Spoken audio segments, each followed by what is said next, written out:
Ahora vamos a presentar a alguien que no sé si merece presentación, porque en realidad más de uno del otro lado seguramente ya lo conoce y automáticamente cuando escuche su voz se va a familiarizar. Estoy hablando de Gustavo Rey, que además de haber tenido el gusto de tenerlo como profesor, lo recibimos aquí en Modo País a este gran conductor y comunicador uruguayo. ¿Cómo te va, Gustavo? Bueno, muchas gracias por la invitación. Eh, sí, no pienses que me conoce todo el mundo, ¿no? No soy tanto una cara visible, un poco más audible y recuerden que he tenido la oportunidad de estar en una radio que tiene un poco cobertura más amplia, ¿no? Como en algún momento Radio Mundo, 1170M, después las FM en algún momento en Montevideo son más locales. Ahí lo que he tenido la suerte con el paso del tiempo es de encontrarme mucha gente que venía de distintos departamentos a estudiar a Montevideo. Ujú. Quizás ahora no pasa tanto, pero sigue ocurriendo. Y ahí los acompañábamos de noche con la radio. Es un medio también, como todos, maravillosos. Yo no separo los medios pensando más lindos, más buenos, Vos ¿no? sabés que siempre me quedó grabado a mí un concepto que nos decía en la clase Gustavo, que era esto de que en su momento la voz para él había sido un tema en cuanto a la aceptación. Quizás hoy en día uno te escucha y obviamente te reconoce por distintos programas. Rosario contaba hoy que siempre te escuchaba por la noche. Pero recontra lo escuchaba. Aparte con esa vocecita así como ronquita y tal, me recontra acompañaba. No era la época de que usabas auriculares, entonces había que poner, para no despertar a mis hermanos en las otras habitaciones, no podía ponerla fuerte. Y a mí me encantaba escucharlo. Claro, Me eso encantaba iba. escucharte. Me encantaba. Más allá de la carrera, ¿tuviste en algún momento un tema de la aceptación, ¿no? ¿Cómo trabajaste Sí, en eso y cómo hoy en día te sirve como herramienta también para contarlo como ejemplo? claro, bueno, está bueno porque uno va para atrás y a ver, si voy para atrás hoy, ¿qué había en las radios? ¿Qué había en la televisión? Había imágenes televisivas, había voces de radio. Estaba lejísimo de estar cerca de esas voces de radio potentes, locutoriadas, con una presencia de locución enorme, ¿no? Entonces, bueno, yo tuve que hacer ahí un trabajito, tuve la suerte de que muy chico me gustó la radio, de encontrarme con profesionales también muy potentes, de empezar a vincularme rápido, se me dio a los 18 años. Entonces me dijeron, vos con tu voz, siempre digo primero con S, después con Z, anda un fonoaudiólogo, fui un fonoaudiólogo, después fui a Roberto Fontana, que era un Berto Fontana, un actor, director de teatro, sobre todo gran actor muy conocido que tenía una voz extraordinaria, ¿no?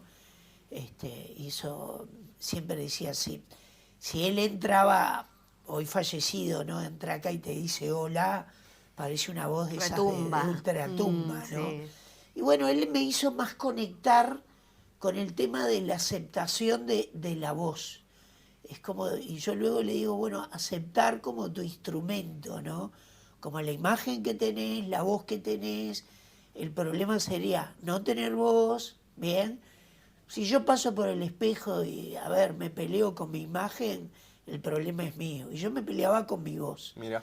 Entonces tuve que aceptarla para después sí, trabajar velocidad, pausa, articulación, Y hasta entonaciones. terminar enseñándoles a otros cómo hablar y cómo expresarse mejor de manera oral, Que justamente. eso es lo increíble, ¿no? Como una voz que en principio no parece la típica voz de radio, que uno esperaba eso, que seas impostado, trabajado, Sí, cómo se vuelve una voz inconfundible, cómo es quizá esa voz la que también hace la diferencia junto con tu estilo, que vos le encontraste en esas pausas, ¿no?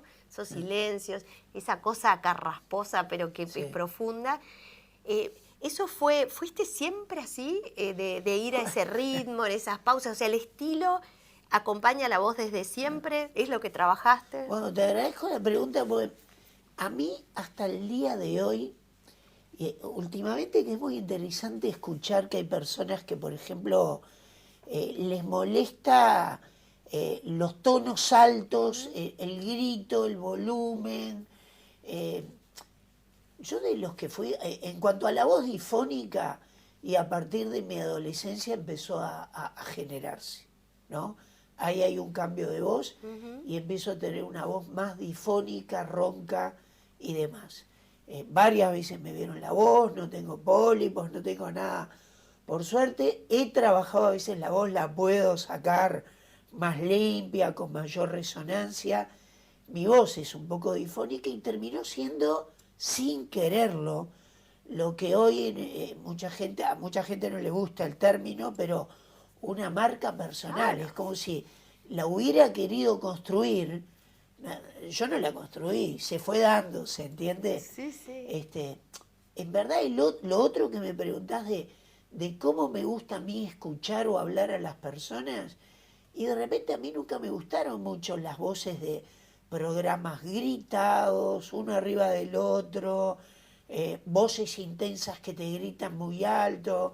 A veces en una conversación entre amigos le digo, baja un cambio, mirá que te estoy escuchando, ¿no? Me gustaba mucho la radio de noche, que cuando yo era joven también era toda una tendencia no en Uruguay, Argentina, en Estados Unidos, en Europa, y bueno, y además era joven. Las películas, las series retrataban un poco esa imagen de la radio. Bueno, ahora salió una serie en Netflix, juega mucho con el tema de la radio, ¿no? Hay toda una historia, y también es un programa nocturno, y la radio no transita solo la noche, ¿no? No, y además en Pero- esa época, cuando vos arrancás en todo esto, que la comunicación no estaba tan bien vista, o por lo menos no era aceptada en todas las casas familiares. De hecho, Es vos verdad. tuviste algún temita con tus padres ahí de decir, bueno, o estudio medicina o estudio comunicación, y ellos decían a los amigos que vos estudiabas medicina, ¿no? Totalmente, sí. Curioso, estamos en el 2023, creo que ya hay otra relación padres-hijos, de mayor libertad. Bueno, estudia lo que te guste, lo que quieras, ¿no? Igual todavía sigue habiendo ese tema, ¿eh? Bien. Marcó mucho a mi generación y a otras. Tampoco es que mis padres me decían, no, tenés que... Mis padres estaban orgullosos con que su hijo a los 15 años había decidido estudiar medicina Claro. y periodismo. ¿Y qué le contaban a sus amigos? Que estudia Mi medicina. hijo el doctor, ¿no? Y otro le decía, mi hijo no tiene idea de lo que va a estudiar. Pero a los 18 años le dije, bueno, quiero ir por acá, y eso era nuevo, raro. A todo esto, ahora que dijiste el doctor, me acordé de tu sarampión. Contanos esta anécdota que hay de que el sarampión no te llevó hacia la medicina, sino que te llevó a la radio. ¿Cómo fue eso? Bueno, Eras me chiquito, 8 determinó, años. sí. Tuvieron que investigando, porque eso hace 1000 años que no lo cuento. Bueno, contánoslo acá de Y- vuelta. Y además tuve ahí algo increíble, que es que justo mi madre había viajado y me había traído una radio portátil. Miren de lo que estoy hablando, de este tamaño, con colores, con una pila carga batería, que en aquel entonces eso era medio nuevo. Entonces yo tenía sarampión y empecé a jugar con la radio en la cama. Recordemos que en esa época tener una tele en el living era lo que existía. Claro, imagínate vos solo en tu cama Claro. con una radio. No Era tenías Gardel. una tele, una radio, un celular en cada No. cuarto contigo, ¿no? Y bueno, esa radio me permitió jugar a recorrer el dial, AM, las FM que había, y armar, yo era un niño, mis rankings musicales. A mí eso me parece imponente. Claro, sí. Y ahí descubrí radios que era impensado de otra manera, que a nivel de niño capaz que no era la música que más te gustaba, pero me detenía hasta que decían el nombre de la canción, el grupo y la radio. Entonces ahí anotaba, Monte Carlo, tal tema, por poner un ejemplo, Nino Bravo, que después lo hizo 1000 años después la Trotsky, un grupo de rock, el tema de Nino Bravo, ¿no? Qué grande, Y yo- porque capaz que Diego no lo ubica, pero era un pero grande. claro, Era pero un capaz grande. que, claro. Y ahí fui conociendo un mundo musical, todas las radios, desde un extremo al otro del dial. Recuerden que antes la radio, ¿cómo se escuchaba? Corriendo Y tenías que ajustar la perilla de la que habla la calle ahora, ¿no? exacto, Pero gracias. claro, ahora no había botoncitos, hacíamos Claro, así hasta que justito. Qué locura, qué locura. Bueno, era, claro, Y la antenita. y la antenita. Y eso fue un juego, pero bueno, nunca pensé que un juego me iba a permitir escuchar voces. Y fue juego con la música, pero también me detuve a escuchar programas de fútbol, de deportes, de básquetbol, transmisiones, de a poco de política, cultura, voces, entrevistas. Por ahí me amplificó mucho mi mundo, ¿no? Pará, ¿y te acordás la primera vez que entraste a un estudio de radio? Bueno, sí. Con auriculares, que escuchaste tu voz y demás. Sí, bueno, terrible, ¿no? Ahí sí, nudo en la garganta, rojo. Yo la primera vez entré gracias a la gente de Joven Tango. Mirá. A Raúl Laurenzo, que gestó Joven Tango con un grupo de gente. Cuando uno tiene 18 años, de 17 y alguien de 30 le dice algo, siempre los ve como adultos, ¿no? Y me dice, bueno, vos que te gusta el periodismo, ¿no te gustaría integrar? Y yo siempre digo que estaba parado en la vereda enfrente, era como, me gustaba otra música y me hablaban de tango, pero Joven Tango era una cabeza muy abierta al tango, a la música ciudadana. Ya el nombre, ¿no? Exacto, el nombre. ¿Qué hice? Empecé a conocer mucho de música y llevé comunicados a las radios. Ujú. Y aprendí algo importante, me decía Lorenzo, dáselo en la mano al a o el conductor. No lo dejes ahí, ¿no? Y si podés pedirle una nota o hablarle del evento. ¿Cómo era eso del comunicado? A ver. Se dan cuenta que ahí ya empecé a tener que aprender a decir, bueno, en pocas palabras comunica algo, que Ahí está. recuerden Joven Tango y una actividad. Mirá. Entonces un día, me acuerdo, por ejemplo, hasta Rubén Castillo, bueno, vení y hablamos un poquito. Y yo no estaba para hablar nada, estaba para entregar un comunicado y a veces lo dejaba, a veces invitaban a la gente que estaba autorizada. Después en Joven Tango tuvieron una audición de radio y un micro de 10 minutos, jóvenes. Ahí estaba Mauricio Almada, Gonzalo Velázquez, yo. Mirá. Armamos un equipito, ¿no? Primero lo armé yo, después Mauricio armó otro que me invitó a mí, fue así, ¿no? Y ahí hablé por primera vez sobre barrios de la ciudad. Y ahí sí me dio o entendí lo que era el miedo a hablar, al micrófono. Aparte vos Que viviste es un también. aparato como una cámara, ¿no? El Es. miedo es otra cosa. Por ¿no? supuesto. Y vos viste también que creyeran que tu voz era de una mujer en la época en Sí. que la imagen no iba acompañada de la voz. ¿Cuántas veces escuchamos radio sin tener ni idea quién era el conductor? Sí.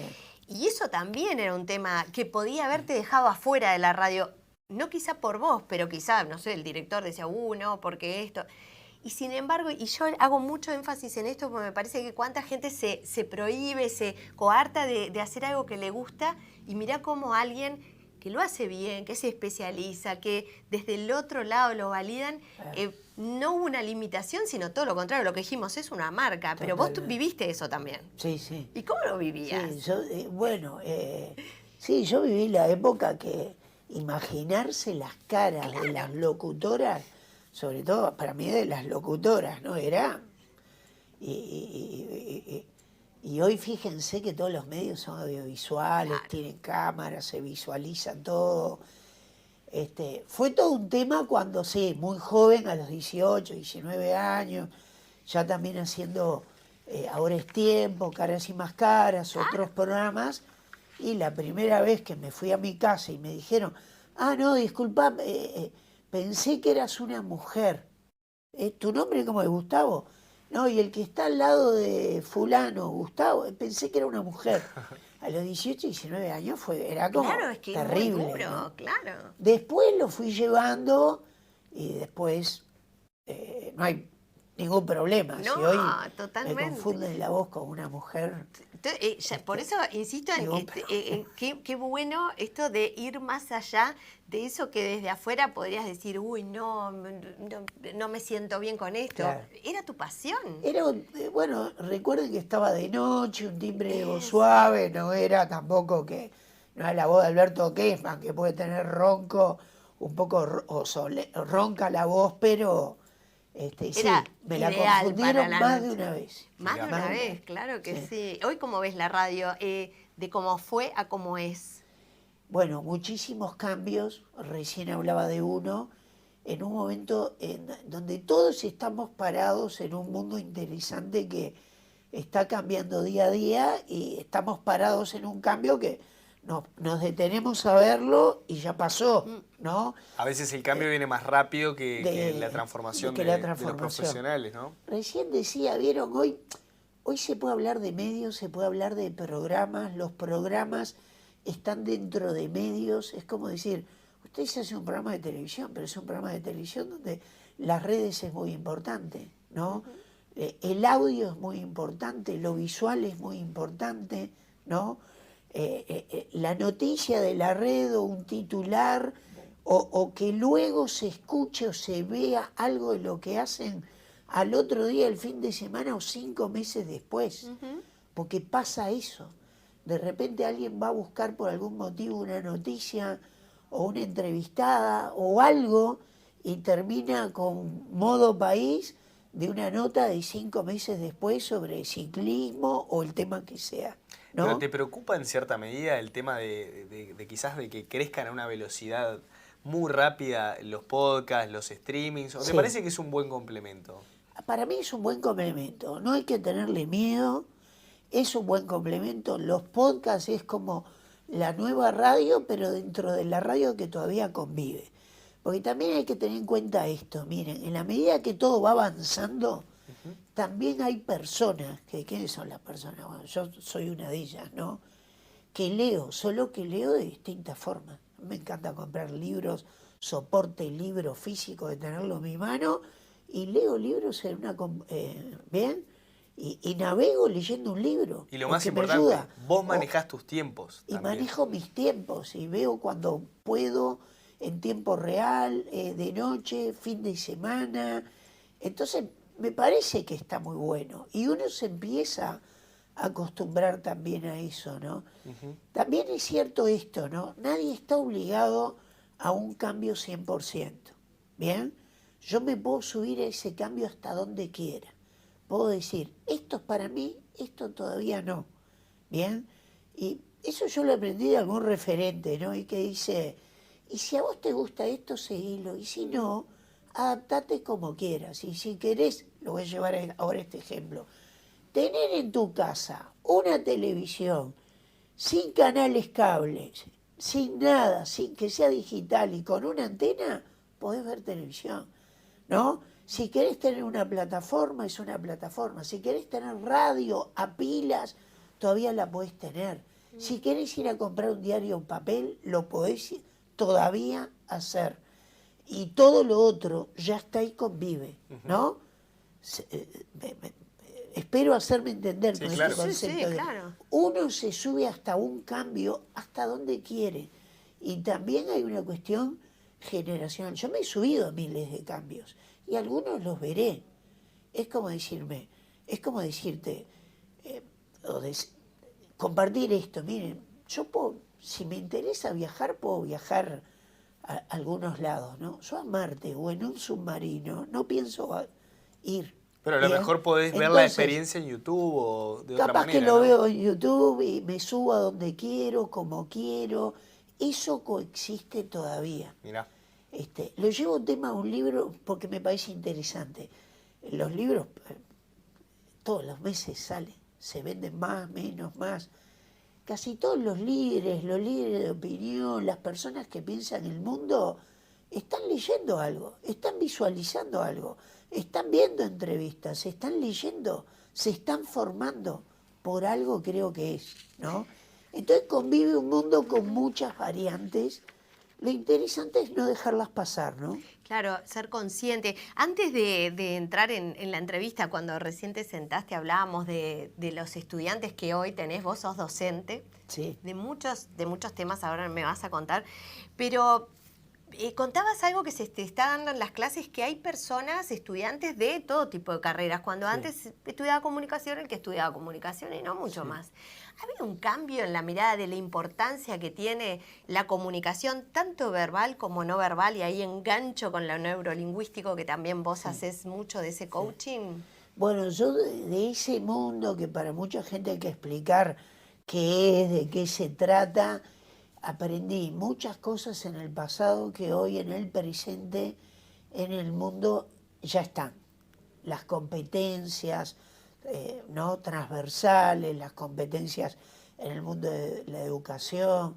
Fíjense, yo pertenecía a 2 asociaciones no importa esto, pero de coaching en el mundo que trabajan con el tema competencias, maestrías, hace 1000 años, ¿no? Y hoy uno tiene que aprender a... ¿Va a estudiar para qué? Primer pregunta que puede hacerse. ¿Necesito ir a estudiar para obtener un título? ¿Necesito ir a estudiar para qué? Para cotejar, para tener pensamiento crítico, para aprender a vincularme, relacionarme, innovar, gestionar proyectos, trabajar con objetivos, aprender a escuchar, preguntar, adaptarme, integrarme, para todo eso. Pero también necesito habilidades blandas, llamadas así, y habilidades más duras o técnicas también. Todo eso coexiste, ¿no? Entonces cuando hay a veces hay materias que hoy son, sí, las puede tomar alguien que estudia comunicación, o sea, comunicación con nutrición, con ingenieros eléctricos. Tengo una materia que es divina, que tengo ingenieros eléctricos, ¿Cuál materia? ingenieras de alimentación, medicina, recreación educativa, de todo, ¿no? Es una materia de presentaciones orales, como de oratoria, y todos tienen que comunicar, presentar, informar, persuadir con algo que les importa, presentar un proyecto, dar información. Y creo que el mundo de hoy es así. Ahora, vas a clase sí. y haces clic. El otro día un estudiante, hice una referencia a un autor, le dije, creo que murió hace unos años, no me pregunten hace cuánto porque ahora no lo recuerdo. 3 segundos. Al segundo, hace 5 años, punto. ¿Bien? Hoy la información no es tanto el tema, sino Claro. justamente cómo se maneja, ¿no? Exacto. La información está ahí, ahora está Está ahí. No, y además las formas de comunicar también da la sensación de que han ido mutando, ¿no? Hoy en día tienen éxito, por ejemplo, podcasts o programas de streaming en donde la gente habla mucho más descontracturada y distinto a lo que era quizás la escuela de antes, Exacto. donde había todo un protocolo formal y demás, ¿no? Pero metiéndonos en esto de la comunicación, creo que hay un quiebre en tu vida que es en el año 2012, cuando todo el mundo hablaba de que se terminaba el mundo, de que estaban todas esas teorías conspiranoicas. A vos te pasó de que empezó tal vez un nuevo mundo para vos, que fue el nacimiento de Clarita, tu hija, Sí. con síndrome de Down. Y quiero consultarte también en términos de comunicación, ¿qué significa eso, no? Porque más allá de la crianza como papá, requiere también ciertos aprendizajes en el relacionamiento, ¿no? Sí, tal cual. Primero déjame contar esto que me resultó muy divertido. Último programa de diciembre de 2012, se acababa el mundo, recuerdo. Bueno, había varias Por teorías eso. conspirativas. Y me acuerdo que estaba entrevistando a Julio Gutiérrez, que es un personaje divino que está en el mundo del tarot, la parapsicología de antes, y le pregunté, Julio, 2012 se acaba el mundo, dice, quédense tranquilos, yo voy a empezar en enero comiendo un asado. No sacaba nada. Y bueno, sí, nace mi hija Clarita, ¿no? Y bueno, yo la primera pregunta que me hice es qué tengo que aprender acá y algún ABC importante. El ABC es quererla, amarla, aprender con ella y compartir lo poco o lo que sé de comunicación con ella para seguir el viaje, ¿no? Clara está muy bien, a esta hora está en el colegio, está con habilidades extraordinarias. ¿Qué te enseñó en todo este tiempo de esa paternidad? Bueno, muchas cosas, ¿no? Me enseña, primero, algo que está bueno, también me divierte, eso creo que es como cualquier niño, yo en verdad la trato, porque no tengo 2 hijos, tengo uno, pero consulto con otros, Y como cualquier niño, a veces tengo que tener en cuenta algunas cualidades que son importantes, darle un poco más de tiempo para algo, a veces no necesita más tiempo y te sorprende, tiene una memoria extraordinaria, ¿no? Está muy bien contenida, está aprendiendo, está bailando flamenco, va a un colegio inclusivo. En verdad, lo único que me parece muy importante es que sí, siempre se haya sentido aceptada, querida, a su tiempo aprenda. Lo que más me preocupa son los vínculos, las relaciones, que las pueda ir desarrollando en un mundo que a veces, bueno, tiene complejidades y de chicos, pero también de grande, uno va eligiendo amistades, relacionamientos. También creo que hay un mundo que entre los chicos empiezan a aceptar más diferencias, distinciones, capacidades diferentes. Bien, otras generaciones les costó un poco más. ¿Ya le hiciste hincha de Wander también? Bueno, sí, claro. Es lo único. Faltaba hablar de es Wander. lo único. ¿Cómo no? Vamos, ¿Sabés qué? en algún momento tenías que Es decirlo. lo único. Y es genial aparte la anécdota de cómo se hace hincha de Wanders con un álbum de figuritas. Gustavo, ¿la podés Sí, contar sí. rapidito? Sí. Igual a Clarita solo una vez la llevó a un partido y salió como mascota. Ah, no, Y que la me anécdota muero. más divina es que esa semana estaba muy emocionada, salió con Ignacio de Ruabarrena, que lo conozco de chico por su familia, está en Portugal, es un La golerazo. rompe, sí, sí. Salió con una felicidad a la cancha, pero el jueves antes me dice, bueno, voy a salir a jugar el partido. No, Clarita, No. vas a salir como mascota. Y me queda mirando y me dice, pero sin cadena, ¿no? Sin correa, ¿no? Es buenísima. Es buenísima. Fue bien literal, ¿no? La verdad que cómo le van a poner mascota. Sí, sí. Yo El te tema digo, hay es que que luego no repensar quería eso. volver de la cancha, pero está. Sí, yo me hice por un álbum de figuritas. Increíblemente, por la W, era el último de la lista, ¿no? El cuadro, ¿no? Claro. ¿Vieron cuando dicen que el fútbol es más de acá que de acá? Y bueno, a mí me tocó así, empecé a jugar, a armarme mis futbolitos de cartón, mis propias figuritas, y por ahí se dio Wander. Y después me empecé a averiguar, y era una época que no había internet, las personas mayores me decían, sos hincha de Wander, ¿sabés que jugó un jugador? Y me llamaba la atención cómo conocían y buenos jugadores, y para colmo estaba en la B, Wander. Claro. Pero claro. subió rápido, justo me hice hincha y subió. Bien ahí, bueno. Las te- épocas bien del ahí, Chifle bien. Barrios, varios más, Sí, habrán divina, disfrutado. divina. Bueno, realmente, Gustavo, un placer haberte tenido hoy No, acá con ustedes, nosotros. ¿Dónde te ves en el futuro? ¿Tenés algún proyecto así por delante? Obviamente, radio siempre. Sí, sí. Antes Bueno. de irnos, contanos un poquito, dejanos ahí para seguir. Mira, yo todos los años me trazo como algún objetivo, Ajá. meta de dónde puedo estar en el 2024. Quiero seguir haciendo radio. El mundo del podcast lo trabajo como docente, no largué mis podcasts personales. Espero hacerlo para el Sí. año que viene, ¿no? En eso estoy. Y después también el otro amor de mi vida, recién me hicieron hablar, es en el ámbito educativo, docente, profesor, coach, no importa el nombre ahí, lo que importa es lo que se pueda aprender y compartir, ¿no? Ahí pienso seguir. Hasta que no pueda, ¿no? Se favor. verá. Cuerda hay de Para sobra. rato. Bien. La Así verdad que, no, realmente un placer, Gustavo, Muchas volver gracias a a verte y los bueno, dos. haberte recibido también acá. Gracias.